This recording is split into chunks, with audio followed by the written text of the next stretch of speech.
South India shopping mall లో blockbuster Ashadham #1 kilo sale.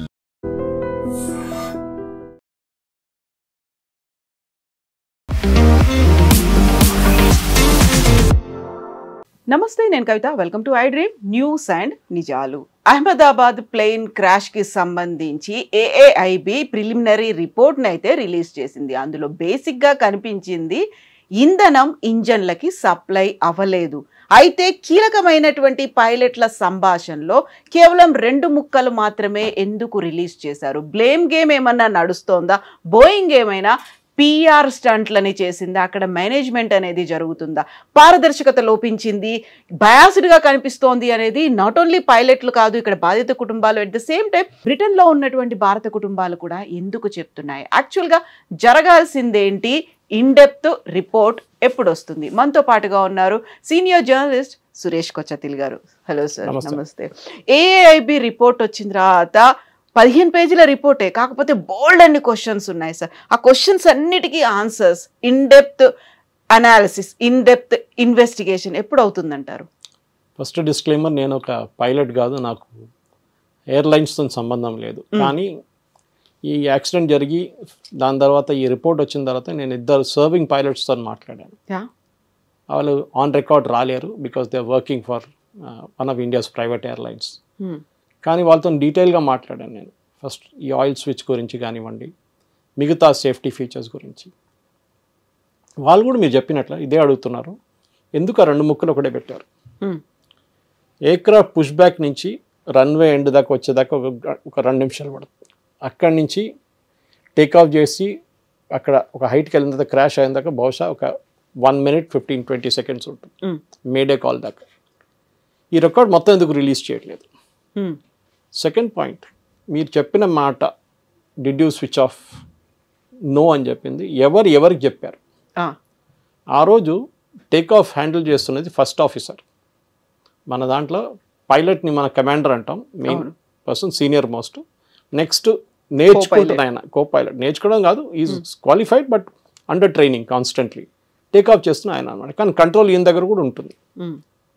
So ఎవరి దగ్గర అడిగారు? సెకండ్ పాయింట్, ఈ స్విచ్ ఆఫ్ చేయడం 1 second జరిగింది అంటున్నారు.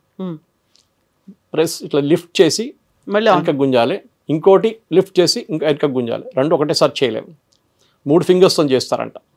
3 ఫింగర్స్తో లిఫ్ట్ చేసి వెనక గుంజుతారు, 3 ఫింగర్స్తో లిఫ్ట్ చేసి వెనక గుంజుతారు. మనం కార్లో గేర్లు చేంజ్ చేస్తాం చూడండి, ఆ ప్రాసెస్ అట్లా ఉంటుంది అనమాట. కానీ this is very small switch. Definitely ఆ టేక్ ఆఫ్ స్టేజ్లో 2 ఫుల్ కాన్సన్ట్రేషన్లో ఉంటారు, ఎందుకంటే మ్యాక్సిమం ఇంజిన్కి పవర్ వెళ్తుంది. ఆ టైంలో మీరు ఇట్లాంటి పని చేయలేరు. ఏం జరిగింది? ఆన్ ఇట్స్ ఓన్ డిసెంగేజ్ అయిందా?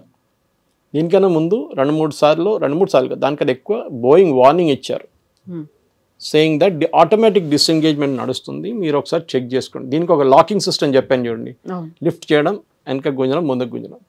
మీరు అబ్జర్వ్ చేస్తుంటారు, ఎయిర్క్రాఫ్ట్ వచ్చి ఆగిన తర్వాత ఏరోస్టెస్ ఒక అనౌన్స్మెంట్ చేస్తుంది అందరి దగ్గర, please remain seated till the aircraft comes to complete halt and the captain switches off the engine. Exactly. మన వాళ్ళు ఎప్పుడు అర్థం చేసుకోవచ్చు దానికి ఎందుకు చెప్తున్నారు అనేది. ఆ మూమెంట్లో కూడా ఏదైనా జరగవచ్చు, దానికోసం మీరు కూర్చోండి, లేవకండి. కానీ మన వాళ్ళు ఎయిర్క్రాఫ్ట్ ఆగంగానే ఇమ్మీడియట్ ఏదో వాళ్ళు వెళ్ళిపోతారు, వాళ్ళని ఏదో వాళ్ళు మమ్మల్ని ఇక్కడ ఎయిర్పోర్ట్లో ఇచ్చేసి వెళ్ళిపోతారు రోడ్ మీద అని చెప్పేసి అట్లాంటి యాటిట్యూడ్. బస్లో మనం ఎట్లా బిహేవ్ చేస్తాం అదే బిహేవియర్ అన్నమాట. బట్ ఇక్కడ జరిగింది యాక్సిడెంట్లో నేను ఈ 2 పైలట్స్ అని మాట్లాడి వాళ్ళు ఏమన్నారంటే, first the entire conversation should be released. రెండవది, ఈ కాన్వర్జేషన్లో కూడా ఎవరితో మాట్లాడుతున్నారని క్లారిటీ కావాలి. దాంట్లో వాయిస్ మ్యాచింగ్ ఉంటుంది, ఎందుకంటే దానికన్నా ముందున్న 6 ఫ్లైట్ల రికార్డింగ్ కూడా దాంట్లో ఉంది, డిఫరెంట్ పైలట్స్ హ్యాండిల్ చేసిన అనమాట. రెండవది, ఈ ఇంజిన్కి వచ్చే సప్లై కట్ ఆఫ్ అయినప్పుడు ఎక్కడ కట్ ఆఫ్ అయింది? రన్వే స్టార్టింగ్లో కట్ ఆఫ్ అయిందా? టేక్ ఆఫ్ స్టేజ్లో కట్ ఆఫ్ అయిందా? ఎక్కడ కట్ ఆఫ్ అయింది? ఎప్పుడు అబ్జర్వ్ చేశారు? One pilot is asking the other pilot, did you switch of? ఆ టైంలో ఆయనకు ఫీలింగ్ ఏమొచ్చిందంటే ఎయిర్క్రాఫ్ట్లో ఇంజిన్కి పవర్ రావట్లేదు. సడన్గా ప్యానల్లో చూస్తే కట్ ఆఫ్ అని చూపిస్తుంది, స్విచ్ ఏమో ఇక్కడ ఉంది. Immediately would ask the question. ఇదంతా మనం కంజెక్చర్ చేస్తున్నాం మైండ్లో, రీకన్స్ట్రక్ట్. ఎవరో నా దగ్గర ఇంకొక ఛానల్ వాళ్ళు ఫోన్ చేసి అడిగారు పొద్దున, వీడియోలు ఎందుకు లేవని అడిగారు. ఆడియో ఉంది, టెక్నికల్ ఇంకో రికార్డర్ ఉంది, అది కూడా రెండు సెట్స్ ఉన్నాయి, ఒకటి ముందు ఉంటుంది ఎయిర్క్రాఫ్ట్, ఒక వెనక ఉంటుంది. మరి వీడియో ఎందుకు లేదు నేను చెప్పి నాకు తెలియదు.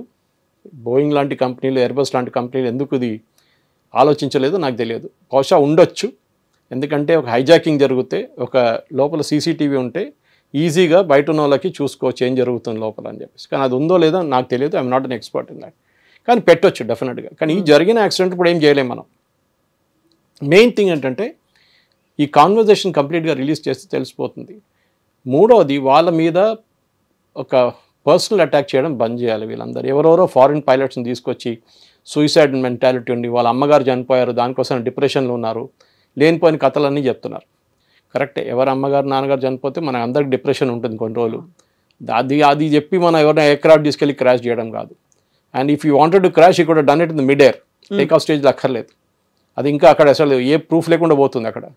ఇది అట్లీస్ట్ మీకు ఎయిర్క్రాఫ్ట్ దొరికింది, సీ మీద వెళ్ళి పడిపోతే మీరు ఏం చేస్తారు, ఎక్కడ వెళ్ళి ఎత్తుకుతారు? అది బ్లాక్ బాక్స్ దొరుకుతుంది, కానీ దాని తర్వాత ఏం చేస్తారు? బాడీ లేదు, ఎయిర్క్రాఫ్ట్ లేదు, ఏం లేదు. మనం మలేషియన్ ఎయిర్లైన్స్ చూసాం, మీకు గుర్తుంటుంది, ఒక 2-3 సంవత్సరాలు అయింది ఇప్పుడు కనిపించకుండా పోయింది. ఎక్కడ పోయింది ఎవరికి తెలియదు, కంప్లీట్ ఎయిర్క్రాఫ్ట్ పోయింది. That was a pure case where the pilot head switched off everything. దాంట్లో ట్రాన్స్పాండర్ స్విచ్ ఆఫ్ చేసేసారు, దాంట్లో ఏటీసీకి ఉన్న కమ్యూనికేషన్ స్విచ్ ఆఫ్ చేసేసారు, రేడియో స్విచ్ ఆఫ్ అన్నీ చేశారు. కానీ ఆ పైలట్కి ఒకటే తప్పు, ఆయనకి ఎప్పుడు తెలియదు, కానీ బహుశా వాళ్ళకి ట్రైనింగ్లో కూడా చెప్పలేదు. ఇంజిన్ ఉంటుంది చూడండి, ఇంజిన్ తయారు చేసేది ఇంకో కంపెనీ ఉంటుంది. ఎప్పుడు బోయింగ్ ఇంజిన్ బోయింగ్ తయారు చేయరు, ఆ జీ ఉంటుంది, లేకుంటే ప్రాట్ అండ్ విట్నీ ఉంటుంది, ఇంకెవరైనా ఉంటారు, మెక్డానల్డ్ డగ్లస్ ఉంటారు. ఆ ఇంజిన్లో ఒక బీపర్ ఉంటుంది, అది కాన్స్టెంట్గా బీప్ చేస్తూనే ఉంటుంది. ఎవ్రీ ఐ థింక్ 15 minutes ఒకసారి బీప్ చేస్తుంది, ఐఎమ్ హియర్ అని చెప్పడానికి. ఏది మీ జాగ్రఫికల్ లొకేషన్ మన జీపీఎస్ లాగా చెప్తున్నాం, నేను ఇక్కడ ఉన్నాను. దాని 15 నిమిషాల తర్వాత నేను ఇక్కడ ఉన్నాను అని ఏటీసీకి అలా వెళ్తూ ఉంటుంది. అది it goes to the manufacturer, not to to the ATC. Okay, A engine తయారు చేసే మ్యానుఫ్యాక్చరర్ ఉన్నారో వాళ్ళకి వెళ్తుంది. రేపు ఆ ఇంజిన్లో ఏమైనా ప్రాబ్లం అయితే కూడా వాళ్ళకి ఇమీడియట్ నోటిఫికేషన్ వస్తుంది, ఇంజిన్లో ఏదో ప్రాబ్లం ఉందని చెప్పి, even before the pilot recognises. Anyway that's a case with Malaysian Airlines. కానీ ఈ కేసులో కూడా మనకు టేక్ ఆఫ్ స్టేజ్లో మనం అందరు చూసాం, స్విచ్ ఆన్ చేసిన తర్వాత స్విచ్ ఆన్ చేశారు 2 ఇంజిన్స్లు, ఒకటి ఫుల్ థ్రాటిల్ పికప్ చేసుకుంది, అది కూడా నేను మాట్లాడి. Next one picking up, time పడుతుంది అది. కానీ ఈ 2 స్విచ్ ఆన్ చేయడానికి 4 seconds పట్టింది, ఆఫ్ చేయడానికి 1 second పట్టింది. Which means 1 second you cannot switch off engines. అది కూడా నేను మాట్లాడిన ఇద్దరు పైలట్ కూడా అదే అంటున్నాను, మేము రెగ్యులర్గా ఆపరేట్ చేస్తాం కదండి, వచ్చినప్పుడు కూడా అది గుంజి వెనకకి తీసి సెకండ్ 3 fingers తీసి వెనకకి గుంజడంలో మాకు మినిమం 3 seconds 4 seconds పడుతుంది. అని ఆగినప్పుడు మా అంత టెన్షన్తో మేము మెల్ల చేస్తాం దాన్ని, ఒక ఇంజిన్ తర్వాత ఒక ఇంజిన్ ఆఫ్ చేస్తాం. 2 ఇంజిన్లు ఒకటేసారి గుంజడం ఏంటండి? ఇంకో క్రేజీ లాజిక్ చూశాను నేను, ఎవరో ఇంకో మంచి ఏదో ఎక్స్పర్ట్ ఏదో ఛానల్లో చెప్తున్నారు, వీళ్ళు మనం యూజువలీ చేతి కడాలంటే వేసుకుంటాం ఒకసారి, లేకుంటే చైన్ వేసుకుంటాం, గోల్డ్ చైన్ ఒకటి లూజ్గా ఉంటుంది. వీళ్ళు బహుశా ఈయన థ్రాటిల్ ఇట్లా చేసినప్పుడు దానికి వెళ్ళి తాకింది, దాన్ని గుంజుకుని ఉంటారని. 2 ఒకటేసారి గుంజుతారండి, 2 స్విచ్లు ఒకటేసారి గుంజుతారు, అది కూడా మీరు గుంజలేరు, దాన్ని you have to lift it and then push it. మూడోది, ఎయిర్ ఇండియా కాదు అన్ని ఎయిర్లైన్స్కి బోయింగ్ ఒక అడ్వైజరీ ఇచ్చారు, మీరు ఈ స్విచెస్ చెక్ చేయండి రెగ్యులర్గా, ఇది ఒక్కొక్కసారి ఆటోమేటిక్ చేంజ్ అయిపోతుంది అని చెప్పేసి, దాని లాకింగ్ సిస్టమ్ ఒకసారి చెక్ చేసుకోండి అని చెప్పేసి. That was not mandatory. Mandatory అంటే కంపల్సరీ, అడ్వైజరీ ఇచ్చారు. కానీ ఇప్పుడు ఏం చెప్తానంటే ఈ స్విచ్ కూడా 2 సార్లు మార్చారంటున్నారు ఇప్పుడు లేటెస్ట్ దాంట్లో, 2 సార్లు మార్చారు లాస్ట్ 6 నెలల్లోనూ. That means it was reasonably checked అని చెప్పలేము, మనం చేయలేదని చెప్పలేము, చేశారు. దానికన్నా ముందు వచ్చిన రిపోర్ట్లు ఏం చెప్పండి, ఎయిర్ ఇండియా ఏం చేయలేదన్నారు. తర్వాత వాళ్ళు రికార్డ్ చూపించారు, కాదు 6 నెలల ముందు చేంజ్ చేసాం ఆ స్విచ్, 2 సార్లు చేంజ్ చేసాం అని చెప్పారు. అంటే they was some problem, obvious, దానికి ప్రాబ్లం లేకుండా ఎవరు మార్చరు కదండి. సో ఏం జరిగింది? సో మన ఈ ఎంటైర్ పిక్చర్ చూసినప్పుడు నేను కూడా యాజ్ ఐ సెడ్ బిఫోర్, నేను ఎక్స్పర్ట్ కాదు, కానీ అదర్ పాలిటిక్స్ అడిగితే పాలిటిక్స్ మాట్లాడతాను, కానీ ఎకానమీ మాట్లాడతాం. కానీ ఇట్లాంటి పరిస్థితుల్లో మన ఎక్స్పర్ట్స్ దగ్గర మాట్లాడాల్సింది. కానీ దీని తర్వాత this is only preliminary report, final report ఇంకా రావాలండి. అది వచ్చిన తర్వాతనే మనం ఏ సొల్యూషన్కి వెళ్తున్నా చూడాలి. కానీ అన్నిటికంటే ఇంట్రెస్టింగ్ ఒక కాంట్రవర్సీ జరిగింది, అది మనం ఇండియన్ మీడియాలో అస్సలు ఎవరు పట్టించుకోలేదు.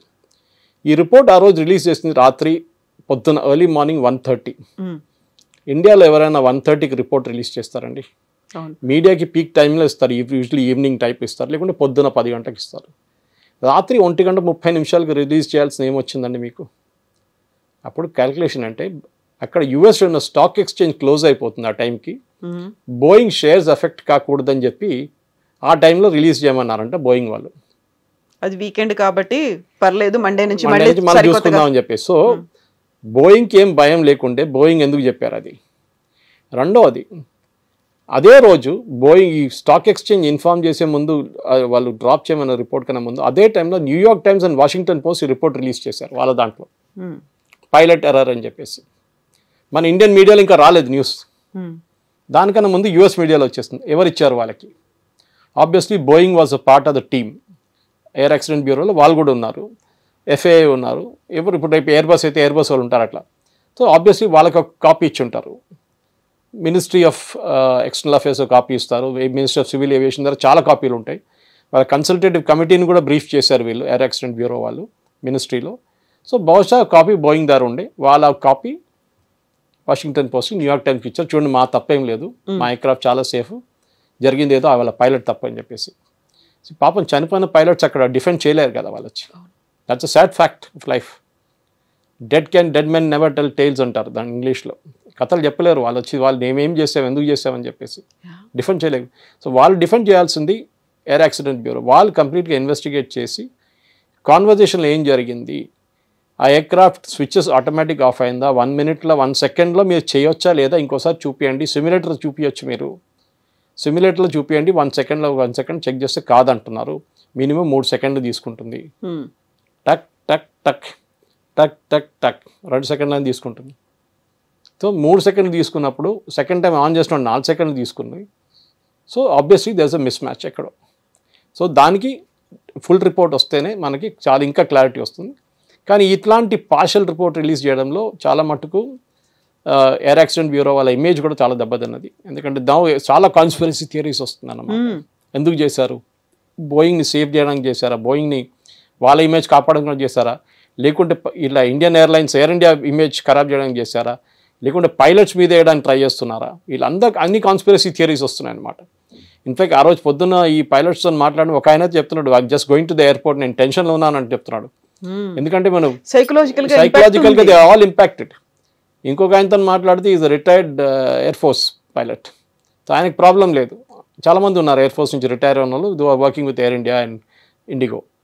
వాళ్ళ దగ్గర మాట్లాడి వాళ్ళదే అంటున్నారు, ఎయిర్ ఫోర్స్లో పనిచేసిన వాళ్ళకి అంత ఇంపాక్ట్ లేదు.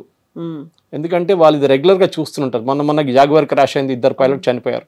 సో వాళ్ళకి ఒక మెంటల్ మేకప్ ఉంది వాళ్ళకి. కమర్షియల్ పైలట్స్కి సివిలియన్ లైన్ నుంచి వచ్చిన వాళ్ళకి అది లేదన్నమాట. So different situation. ఎందుకంటే దాని next day I flu to Bengaluru. Crash జరిగిన నెక్స్ట్ డే నేను మన హైదరాబాద్ ఎయిర్పోర్ట్ నుంచి బెంగళూరు ఎక్కాను. నేను ఇండియన్ ఇన్స్టిట్యూట్ ఆఫ్ సైన్స్లో ఒక లెక్చర్ ఉంది దానికి. అందరు ఫేస్ చూస్తున్నాను ఆ రోజు, ఎందుకంటే జరిగి 24 గంటలు కూడా కాలేదు. వాళ్ళ ఫేస్ చూస్తున్నాను, వాళ్ళ రియాక్షన్ చూస్తున్నాను. చెక్ ఇన్ కౌంటర్ కానీ, బోర్డింగ్ కౌంటర్ కానీ, దాని తర్వాత ఎయిర్క్రాఫ్ట్ ఎంటర్ చేసిన తర్వాత, ఎయిర్క్రాఫ్ట్ కూర్చున్న తర్వాత, టేక్ ఆఫ్ చేస్తున్నాను, అన్నీ కొంతమంది ఫేస్ నేను చూస్తున్నాను రియాక్షన్. టేక్ ఆఫ్ చేసిన తర్వాత ఒక రిలీఫ్ అన్నమాట. సో మనం కూడా ప్యాసింజర్స్కి, ఎందుకంటే చాలామంది ఇప్పుడు కూడా ఫ్లై చేస్తున్న వాళ్ళకి భయం ఉంటుంది ఆ రోజు జరిగింది ఏంటి అనేది చెప్పేసి. బహుశా ఒక 6 నెలలు మర్చిపోతారు, 6 నెలలు 3 నెలలు మర్చిపోతారు అందరూ. సో కానీ వీ షుడ్ ఎన్ష్యూర్ ఒక కాన్ఫిడెన్స్, మన ఎయిర్లైన్ సిస్టంలో ఉండే కాన్ఫిడెన్స్ మనం తీసుకురావాలి return. That ah pilots are good, next they are best in the world అని చెప్పొచ్చు. సో వాళ్ళ మీద ఇట్లాంటి ఆరోపణలు చేయకండి. రోజుకి 2,000-3,000 ఫ్లైట్స్ టేక్ ఆఫ్ చేస్తూ ల్యాండ్ చేస్తూ ఉంటుంది. జరిగింది, అది ఎందుకు జరిగిందో కనుక్కుందాం మనం ఒకసారి. దాని తర్వాతనే we'll come back to the final decision అన్నమాట. సో ఇప్పుడు కూడా ఏఐబి రిపోర్ట్ రావడానికి యాక్సిడెంట్ జరిగిన 30 daysలోనే రిపోర్ట్ పబ్లిష్ ఇవ్వాలి కాబట్టి ఇచ్చారు అనేది. అందులోనూ కూడా మన వాళ్లతో పాటుగా బ్రిటిషర్స్ కూడా ఉన్నారు, 52 మంది ఉన్నారు. కాబట్టి అక్కడ అంతర్జాతీయ సమాజం ముందు చెప్పుకోవడానికి వీఆర్ ట్రాన్స్పరెంట్ అన్నట్టుగా రిలీజ్ చేశారు తప్ప అక్కడ బయాస్డ్గా ఉంది అనేది. బోయింగ్ ఏమైనా PR స్టంట్లు చేసిందా, మేనేజ్ చేసిందా అనేది, అలాంటి ప్రెషర్స్ ఏమైనా ఉన్నాయంటారా?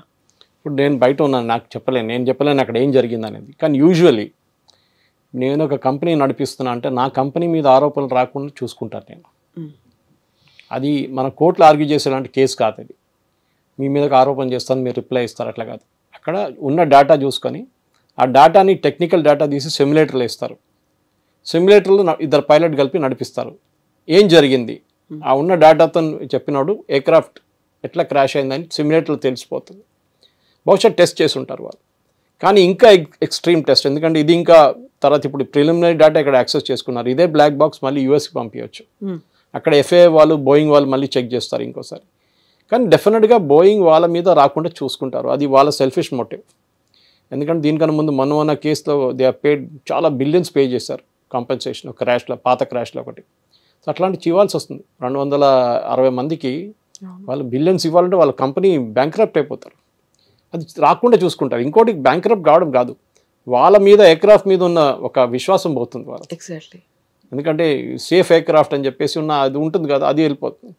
బోయింగ్కి దీనికన్నా ముందు కూడా చూస్తాం మనం, 2 క్రాష్లు జరిగింది. లైన్ ఒకటి ఇక్కడే 2 ఏషియాలో జరిగింది 2 క్రాష్లు. నోస్ అప్ వెళ్ళి మళ్ళీ నోస్ డౌన్ వచ్చి అది స్టెబిలైజ్ కాకుండా క్రాష్ అయిపోయింది ఎయిర్క్రాఫ్ట్. అది లయన్ ఎయిర్ ఒకటి మీకు గుర్తుంటుంది. సో ఇట్లాంటి పరిస్థితి జరిగిందని కాదు, it has happen. But we need to ensure confidence. ఎందుకంటే దాని తర్వాత బోయింగ్ అడ్మిట్ చేశారు మా దాంట్లో ఫ్లా ఉందని చెప్పి ఆ ఎయిర్క్రాఫ్ట్ చాలా రోజులు గ్రౌండ్ చేశారు వాళ్ళు, ఆ మోడల్ అన్నమాట. కానీ తర్వాత మళ్ళీ ఇప్పుడు ఫ్లై చేస్తుంది. ఎయిర్క్రాఫ్ట్ అనేది యాక్సిడెంట్స్ ఉంటుంది, కానీ ఇప్పుడున్న టెక్నాలజీతో సహా ఫ్లై బై వైర్ అంటారు, మీరు చూసుంటారు. ఒకసారి టేక్ ఆఫ్ చేసిన తర్వాత పైలట్స్ ఇంటరాక్షన్ చాలా తక్కువ ఉంటుంది ఎయిర్క్రాఫ్ట్తో. అది ఆటోమేటిక్ కంప్యూటరైజ్ చేసిన రూట్ ఉంటుంది దాంట్లో, ఆ రూట్లోనే ఫ్లై చేస్తుంది. హైదరాబాద్ టు బెంగళూరు అంటే కంప్లీట్ కీ చేసి ఉంటుంది దాంట్లో. ఇక్కడ నుంచి టేక్ ఆఫ్ చేయగానే శంషాబాద్ ఏటీసీ, దాని తర్వాత నెక్స్ట్ ఏటీసీ కర్నూలు ఏటీసీ తర్వాత అట్లా చూసుకుంటే వెళ్ళిపోతారు వాళ్ళు స్టెప్ బై స్టెప్ అన్నమాట. So only take off and landing టైంలోనే పైలట్స్కి చాలా మటుకు ఇంటరాక్షన్ ఉంటుంది. ఇంకోటి ఎయిర్ టర్బ్యులెన్స్ ఉన్నప్పుడు ఎక్కడైనా అప్పుడు వాళ్ళు టేక్ ఓవర్ చేసుకుంటారు ఎయిర్క్రాఫ్ట్, లేకుంటే వాళ్ళు దే ఆర్ రిలాక్స్డ్ అనమాట. చూసుకుంటే పోతున్నారు ఎయిర్క్రాఫ్ట్, అన్ని పారామీటర్స్ స్టేబుల్గా ఉంది. ఓన్లీ టేక్ ఆఫ్ అండ్ ల్యాండింగ్లోనే ఇంజిన్ మీద మ్యాక్సిమం స్ట్రెస్ ఉంటుంది. అది మన ఈవెన్ కార్ స్టార్ట్ చేసినప్పుడు మీకు గుర్తుంటుంది, ఫస్ట్ ఒక 5 సెకండ్లు 10 సెకండ్లు కార్ చేస్తున్న శబ్దాలు వింటే మనకే భయం వేస్తుంది ఒకసారి, ఏంటో ఇట్లాంటి సౌండ్లు వస్తున్నాయని. సో ఆ ఒక టేక్ ఆఫ్ స్టేజ్లో చిన్న కార్ ఇట్లా ఉంటే ఎయిర్క్రాఫ్ట్ అనేది వచ్చించండి ఎంత పెద్ద పవర్ ఉంటుంది, దాని ఫ్యూయల్, దాని లోడ్, ప్యాసింజర్ లోడ్ కానీ మన లగేజ్ లోడ్, ఇదంతా చూసుకునే కదా వాళ్ళు టేక్ ఆఫ్ చేస్తారు.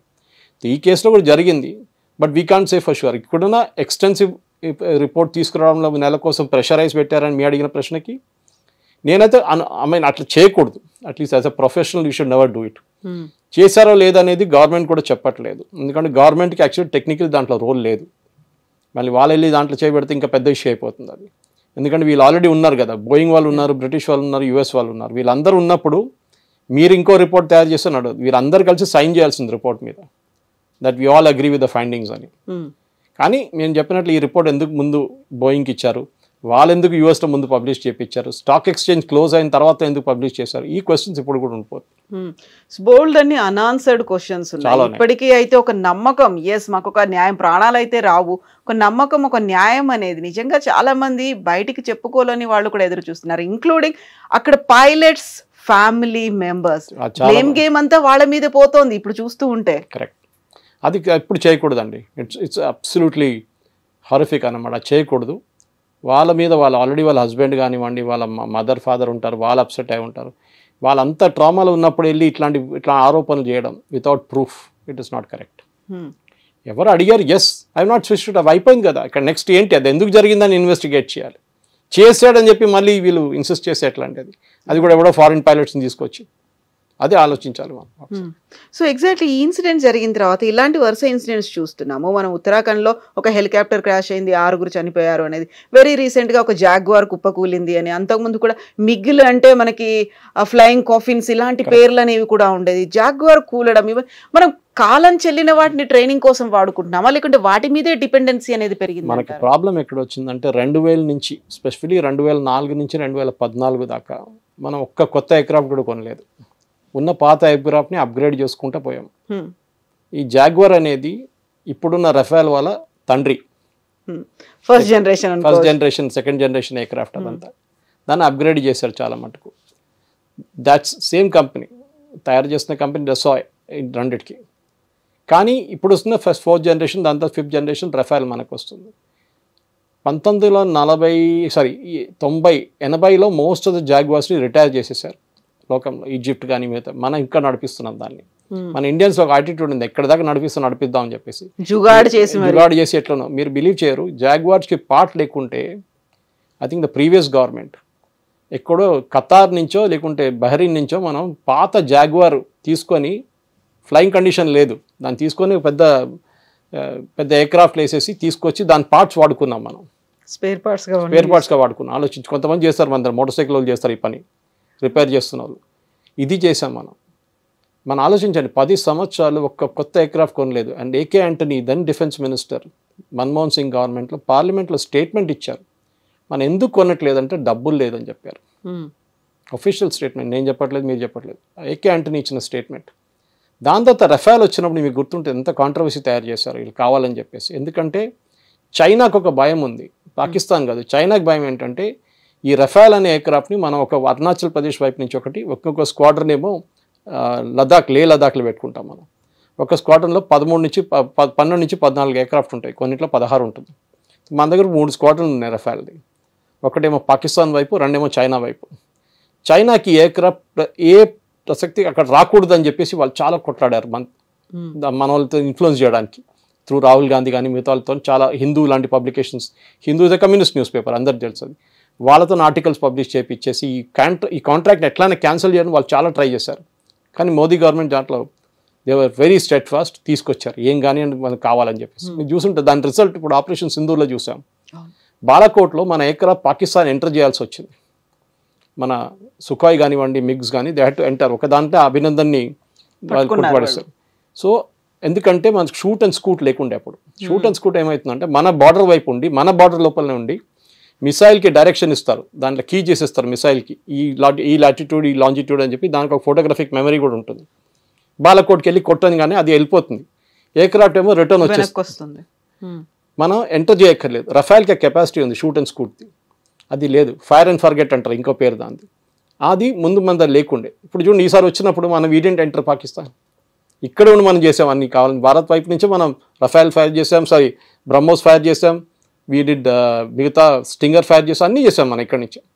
సో ఆ ఎయిర్క్రాఫ్ట్ని కొనకుండా ఉండడం, దాంతోనే మనకు ప్రాబ్లం. అది కాకుండా ఇంకోటి మనం చూస్తున్నాం, ఈవెన్ డిఆర్డిఓ కానీ హెచ్ఏఎల్ కానీ ఎయిర్ చీఫ్ చెప్పారు, he made it very clear sir, మా హెచ్ఏఎల్ దగ్గర ఇచ్చిన ఆర్డర్లే వాళ్ళు ఇవ్వలేకపోతున్నారు, తేజస్ కంప్లీట్ స్క్వాడ్రన్ తయారు చేయలేకపోతున్నారు. ఎందుకంటే వాళ్ళకి ప్రొఫెషనల్ కాదండి, వాళ్ళు ఈజ్ నాట్ ప్రొఫెషనల్. సరే చేశారు, సుఖాయ్ చేశారు, మిక్స్ తయారు చేశారు, అన్నీ చేశారు, కానీ వాళ్ళకి ఆ కెపాసిటీ లేదు హ్యాండిల్ చేయడంలో. సాఫిస్టికేటెడ్ ఎయిర్క్రాఫ్ట్ కానివ్వండి, మిగతా కానీ డెడ్ లైన్స్ మీట్ చేయడంలో. దెన్ అడ్వాన్స్డ్ ఎయిర్క్రాఫ్ట్ ఉంది ఏఎంసీ, అది కూడా ఇంకా కాలేదు, డ్రాయింగ్ బోర్డులు ఉంది, అది ఇంకా మనం ఎన్ని రోజులు వెయిట్ చేస్తామండి. So we have now bought in private sector. ఇప్పుడు ప్రైవేట్ సెక్టర్ని తీసుకొచ్చాం. ఇప్పుడు మనం టాటా బోయింగ్తో టాటా అండ్ రఫాల్ అంటే డసాతో కలిసి రఫాల్ది మొత్తం షెల్ హైదరాబాద్లో తయారు చేస్తున్నారు, కొత్త ప్రాజెక్ట్. ఇంకో 6 నెలలు స్టార్ట్ అయిపోతుంది. అంటే ఎయిర్క్రాఫ్ట్ కంప్లీట్ స్ట్రక్చర్ ఇక్కడ తయారు చేస్తున్నారు హైదరాబాద్. దాని తర్వాత ఫ్రాన్స్కి తీసుకెళ్తారు, దాన్ని అసెంబ్లీ చేస్తారు. మన కార్ అవుటర్ షెల్ ఉంటుంది చూడండి, దాని తర్వాత టైర్లు పెట్టాల్సి వస్తుంది, దాంట్లో ఇంజిన్ పెట్టాలి, దాంతో అక్కడే చేస్తారనమాట. ఏవియానిక్స్ పెట్టాల్సి వస్తుంది, అన్నీ చేయాల్సి వస్తుంది. కానీ అట్లీస్ట్ మేజర్ పార్ట్ ఇక్కడ జరుగుతుంది ఇప్పటి నుంచి. ఒక డెడ్ లైన్ మీట్ చేయవచ్చు మనం. ఇండిజినైజేషన్ అని చెప్పొచ్చు, ఆత్మనిర్భర్ భారత్ అంటాం మనం. This is Atmanirbhar Bharat. Private సెక్టర్కి ఇస్తాం. చైనా చూడండి, J-15, J-17, J-19, J-35 అన్నీ తయారు చేసుకుంటారు. మన దగ్గర హెచ్ఏఎల్ వాళ్ళు స్ట్రగుల్ చేస్తున్నారు to make one aircraft. DRDO, HAL వీరిద్దరు ఫెయిల్ అయ్యారు, నాకు డౌట్ లేదు. సరే వాళ్ళ రీజన్స్ వాళ్ళకు ఉంది, ఇంజిన్ దొరకలేదు, కావేరీ ఇంజిన్ పనిచేయట్లేదు, చాలా మటుకు ఆరోపణలు వచ్చినాయి. జీఈ వాళ్ళు డిలే చేశారు ఇంజిన్స్. కానీ ఎందువల్ల వెయిట్ చేస్తామండి, ఇట్లాంటి పైలట్ చనిపోతున్నారు. How can you wait for all this? She should not wait. అది మనం ఈవెన్ పాత MiG-21 కూడా మీరు చెప్పినట్లు ఫ్లయింగ్ కాఫిన్స్ ఉండేది, దాన్ని కూడా కంపల్సరీగా రిటైర్ చేయాలి. మనకు 40 స్క్వాడ్రన్లు కావాలి, వీ నీడ్ 40 స్క్వాడ్రన్స్. ఒకటి 12 నుంచి 14, 16 ఎయిర్క్రాఫ్ట్. మన దగ్గర ఇప్పుడున్న 30 కూడా లేవు, 28 అయింది ఇప్పుడు. We are short of 12 squadrons. కొనాలంటే పెద్ద కాంట్రవర్సీ చేస్తారు రాహుల్ గాంధీ ఇలాంటి వాళ్ళు, అది ఇది అని ఆరోపణ చేస్తారు. ఎందుకంటే వస్తే చైనాకి ప్రాబ్లం అవుతుంది, పాకిస్తాన్కి ప్రాబ్లం అయింది. అది వాళ్ళు కొనకూడదు ఇండియన్ గవర్నమెంట్. వాళ్ళు ఈ పొలిటీషియన్స్ని యూజ్ చేసుకుంటారు, బయట ఉన్న ఏజెంట్స్ అందరు కలిసి. కానీ ఎట్లయినా ఇప్పుడు రఫాల్ది మనం ఇంకో 2 స్క్వాడ్రన్ మన నేవీ కోసం కొంటున్నాం మనం, నేవల్ వర్షన్, దాంట్లో వర్టికల్ ల్యాండింగ్ టేక్ ఆఫ్ ఉంటుంది దానికి. సో అట్లాంటి పరిస్థితుల్లో మనం కూడా సుఖాయ్ ఆఫర్ చేస్తున్నారు ఇప్పుడు Russia. They said will give the complete design, ఇండియాలో తయారు చేసుకోండి అంటున్నారు వాళ్ళు. We should accept it. 3 స్క్వాడ్రన్లు అది ఎప్పుడు మిక్స్ అండ్ మ్యాచ్ చేసుకోవాలండి. ఎందుకంటే ఒకటే కంపెనీ దగ్గర తీసుకుంటే రేపు వాళ్ళు బ్లాక్మెయిల్ చేయొచ్చు. మనం వీ సఫర్డ్, మన యూఎస్ నుంచి మనకి ఎయిర్క్రాఫ్ట్ కాదు మిగతాది పోఖ్రాన్ బ్లాస్ట్ చేసిన తర్వాత వాళ్ళు మొత్తం బ్లాక్ లిస్ట్ చేసేస్తారు ఇండియన్ కంపెనీస్ని. మనం ఏం కొనలేకపోయాం మనం అక్కడి నుంచి. అట్లా కాకూడదు ఎప్పుడు. We should buy some aircraft from US, some aircraft from Russia, some aircraft from France, mix and match చేసుకోవాలన్నమాట. మొనోపలి అనేది అక్కడ ఉంటుంది. మొనోపలి ఒకటే కాదు, వీళ్ళది ఏంటంటే వీళ్ళకి ఒక ఇది వచ్చేస్తుంది, అరెగెన్స్ వచ్చేస్తుంది. మా దగ్గరికి ఉంటాడు, ఎక్కడికి వెళ్తాడు వీడు అని చెప్పేసి. అది ఎప్పుడు కాకూడదు. ఉన్నప్పుడు 2-3 మోడల్ పెట్టుకోండి, పనికొస్తారు. ఎందుకంటే ఎప్పుడైనా మీరు మిక్స్ అండ్ మ్యాచ్ చేసుకోవచ్చు. Thank you so much. Thank you.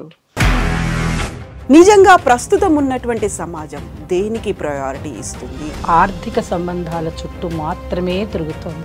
మళ్ళీ ఎన్నికలంగానే చాలా విరక్తి కలుగుతున్నాం. మంచి అనిపిస్తుంది కదా, లేడీస్ కూడా ఛాలెంజింగ్ జాబ్స్ చేసినప్పుడు చాలా బాగుంటది. ట్రాఫిక్ అసిస్టెంట్స్ గా నియమించిన ట్రాన్స్జెండర్స్ అందరితో సాల్యూట్ చేయించుకుంటున్నారు. ఫుడ్ డెలివరీ ఇవ్వటానికి వెళ్ళినటువంటి డెలివరీ బాయ్ అనిల్ పై కళ్ళ ముందు పెళ్ళండి